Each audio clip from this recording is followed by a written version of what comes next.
వసుని fresh అవ్వమని చెప్పి తను వాష్రూమ్‌కి వెళ్తున్నప్పుడు రిషి కిందకెళ్ళి తన పని చూసుకొని వస్తాను. సో, ఈలోపు పారిపోయి ప్రయత్నాలు చేయకు అని చెప్తాడు కదా! సో, వసు స్నానం చేసేటప్పుడు అనుకుంటుంది, నాకు పారిపోయే ఆలోచన లేదు. ఎందుకంటే నేను పారిపోయినా అతను నన్ను పట్టుకుంటాడని నాకు తెలుసు అనుకుంటూ ఆ హాట్ వాటర్‌తో స్నానం చేశాక కొంచెం తేలిగ్గా, హాయిగా అనిపిస్తుంది.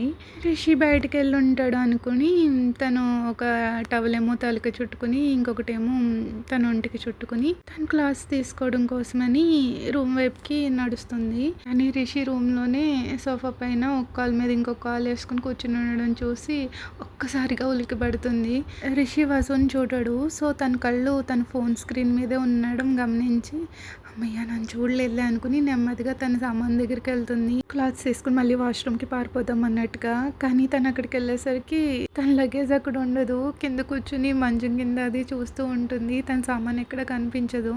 అలా వసు తన బట్టల కోసం వెతుక్కుంటూ ఉండగా, నేను నీకోసం డ్రెస్ తీసుకొచ్చా, బెడ్ పైన పెట్టా, అది వేసుకో అని చెప్తాడు.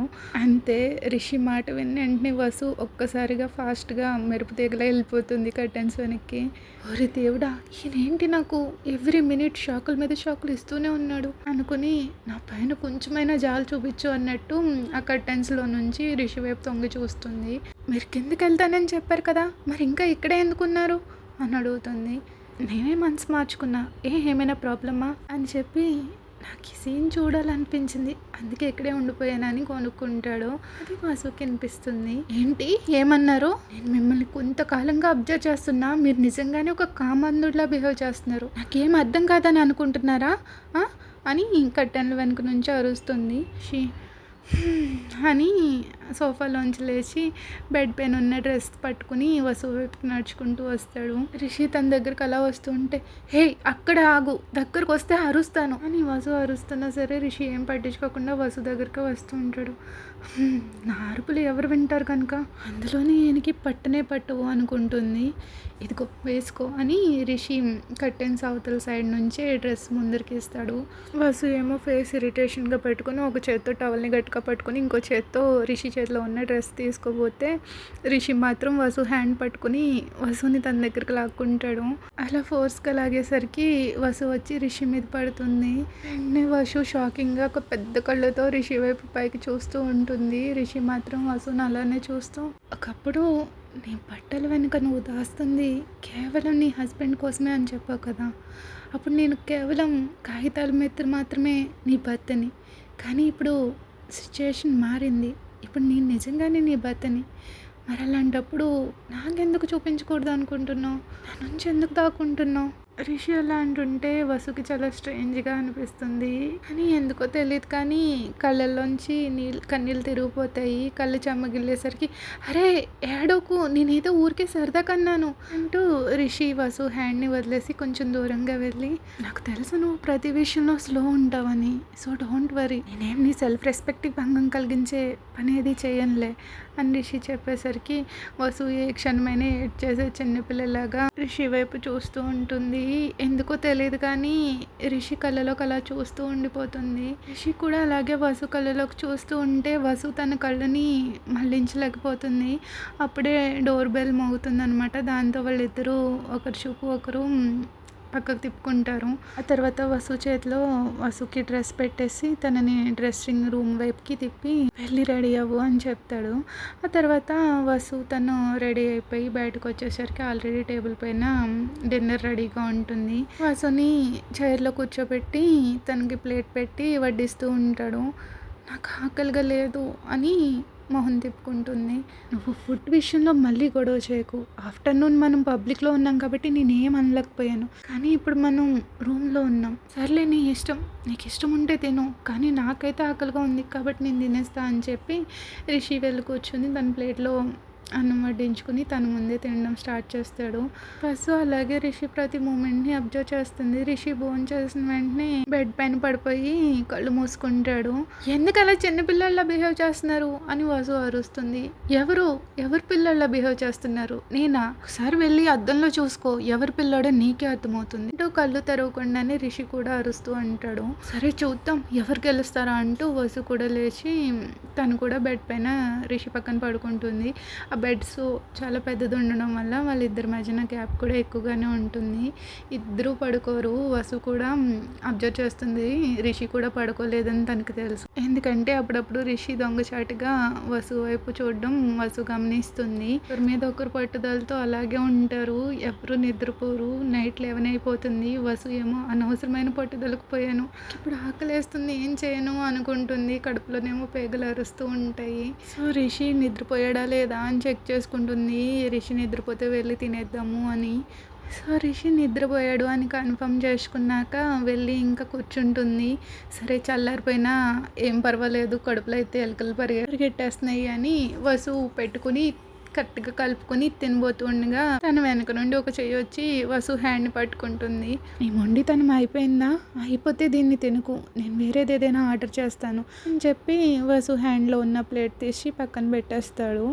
కరెక్ట్గా 1/2 అవర్ తర్వాత మళ్ళీ వసు ఫుడ్ వస్తుంది. ఇదొక రూలో ఉన్నట్టు నెలల తరబడి ఆకలితో ఉన్నట్టు ఇంకా దాన్ని తినడం స్టార్ట్ చేస్తుంది ఫుడ్ వచ్చిన తర్వాత. రిషి ఏమో వసు చైర్కి ఆపోజిట్గా ఇంకో చైర్ వేసుకుని కూర్చుని అలాగే వసుని చూస్తూ ఉంటాడు. రిషి అలా చూస్తూ ఉంటే వసుకి ఇబ్బందిగా అనిపిస్తుంది తినడం. సో అక్కడ నుంచి లేచి వెళ్ళి సోఫాలో కూర్చుంటుంది. రిషి కూడా వచ్చి తన పక్కనే కూర్చుంటాడు. ఏంటి విషయం అని తింటూ అడుగుతుంది. నీ ఫ్యూచర్ ప్లాన్స్ ఏంటి అని అడుగుతాడు. అది అడిగినప్పుడు రిషి ఫేస్ చాలా సీరియస్గా ఉండడం వసు అబ్జర్వ్ చేస్తుంది. నా ఫ్యూచర్ ప్లాన్సా? నేను అంటూ ఆగిపోతుంది. ఎందుకంటే తన ఫ్యూచర్ గురించి తనకి కూడా క్లారిటీ ఎలాంటి ప్లాన్స్ లేవు. సో అలా ఆగిపోయేసరికి రేపు మనమిద్దరం మీ ఇంటికి వెళ్తాం కదా, ఇప్పుడు నేను మీ వాళ్ళతో ఫస్ట్ నుంచి ఏం జరిగిందో మొత్తం చెప్తాను. మనం పెళ్ళి ఎలా చేసుకున్నాం, ఎందుకు చేసుకున్నాం, మన లైఫ్ ఎలా కొనసాగించాం, విషయాల గురించి ఇలా అన్ని విషయాలు వాళ్ళతో చెప్తాను. ఆ తర్వాత ఏం చేయాలో వాళ్ళే నిర్ణయిస్తారు. ఒకవేళ మీ పేరెంట్స్ నన్ను నీకు విడాకులు ఇవ్వమని అడిగితే నేను విడాకులు ఇచ్చేస్తా. కానీ అంతకంటే ముందు నాకు నీ నిర్ణయం ఏంటో తెలుసుకోవాలనుకుంటున్నాను. నువ్వు నాతో కలిసి జీవించాలనుకుంటున్నావా లేదా? నీ రిషి చెప్పేసరికి వసుకి ఏం మాట్లాడాలో అర్థం కాదు. ఎంత తక్కువ టైంలో నేను ఎలా ఆ ప్రశ్నకు సమాధానం చెప్పగలను అనుకుని, రిషి నేను మీకు తెలుసు కదా నేను అంటూ ఏం చెప్పాలో అర్థం కావట్లేదు వసుకి. అసలు తన జీవితంలో తనకి నిజంగా ఏం కావాలో తనకేం తెలీదు. ఒకవేళ నీ పేరెంట్స్ నాతో పాటు నా భార్యలా నాతో కలిసి జీవించమని చెప్తే వాళ్ళు చెప్పిన దాన్ని యాక్సెప్ట్ చేస్తావా అని మళ్ళీ అడుగుతాడు. మళ్ళీ ఇంకొక టిపికల్ క్వశ్చన్తో ఇరికించేశాడు అనుకుంటుంది. రిషి సార్, నా జీవితం గురించి నాకు పెద్దగా ఆశలేమీ లేవు. మా వాళ్ళు అదే కోరుకుంటే నేను మీతో కలిసి జీవించడానికి ట్రై చేస్తాను. ఎప్పుడు మీకు ఒక బాధ్యతాయుతమైన భార్యగా ఉండడానికి నా వంతు ప్రయత్నం చేస్తాను. వసు చెప్తూ ఉంటే ఒక్కసారిగా రిషి వసు ఆపుతావా అన్నట్టు చూస్తాడు. నాకు ఇంటి పనులు చేసుకునే భార్య నాకు అవసరం లేదు. ఒక పని మనిషిలానో లేదా సెక్రటరీలానో నా పనులన్నీ చూసుకునే భార్య నాకు వద్దు. నాకు నన్ను ప్రేమించే భార్య కావాలి. నన్ను ప్రేమిస్తూ నన్ను జాగ్రత్తగా చూసుకోగలిగే వ్యక్తి నాకు కావాలి. తనతో నేను నా పిల్లల్ని కానీ వాళ్ళని పెంచాలి. నాకు ఒక సంతోషకరమైన కుటుంబం కావాలి. అందుకే అడుగుతున్నా, నువ్వు ఒక పని మనిషిగా కాకుండా నాకు ఒక భార్యలా ఉండగలవా అని రిషి అడుగుతుంటే తన మాటల్లోని భావం తనకు అర్థమవుతుంది. ఆయన మాటల్లో తను నన్ను ఎంతగా ప్రేమిస్తున్నాడో నాకు తెలుస్తుంది. కానీ అతనికి నేను నిజాయితీగా ధైర్యంగా సమాధానం ఎందుకు చెప్పలేకపోతున్నాను? వివాహ జీవితం గురించి ఆలోచించినప్పుడల్లా నా మనసులో మెదిలే ఫస్ట్ మొహం విశాల్దే.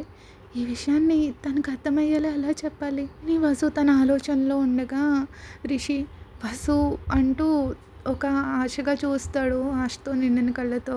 రిషి వసు అని పిలవగానే వసు ఉలిక్కి పడుతుంది. ఐ డోంట్ నో, నాకు మీ పైన ఏ ద్వేషం లేదు.